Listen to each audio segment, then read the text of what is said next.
បងខែក្រោយប្រហែលជាឈប់ភ្លៀងហើយបងឲ្យពុកម៉ែបងគាត់ជួយស្ដីអូនណានៅតែប្រហែលមួយខែទៀតទេនៅជប់ភ្លៀងហើយ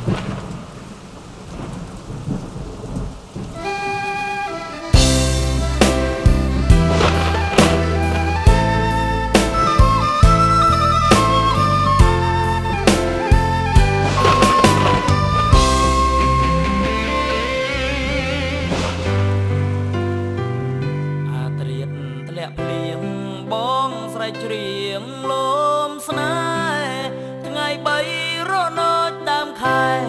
នឹងឃើញទេអូនច្រកទ្រូងបងភ្លៀងជន់ដាច់ផ្លូវហូរលិចស្រែស្រូវនួនល្អ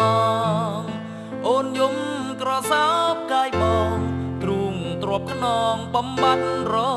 ងីបងក្តិចត្រួយស្មៅសាំងឈ្មោះពើក្នុងចិត្តសុំខ្ទមស្រ័យចាំរឿងពិតមួយជីវិតពិតស្នេហ៍តែនេះ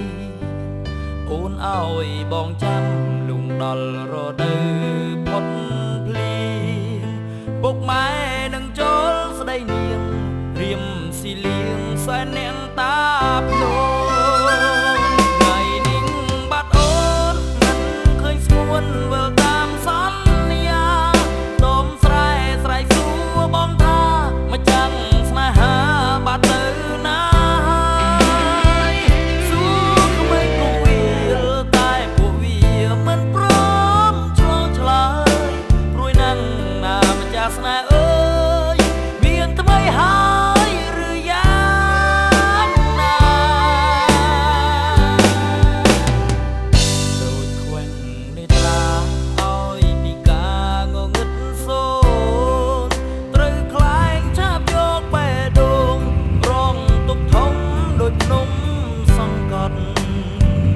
អូនលេបសន្យាដូចចិន្តាផិនក្បត់ភ្លេងខ្ទមចោលស្រែកុំសន់បើអូនក្បត់ម្ដេចឲ្យចាំ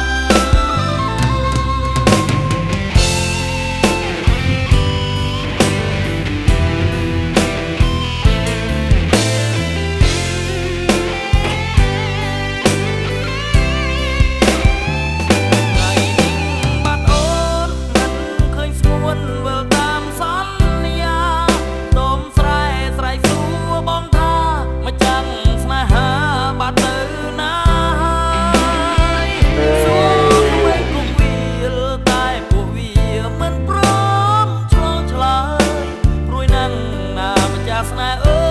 យមានថ្មីហើយឬយ៉ាងណា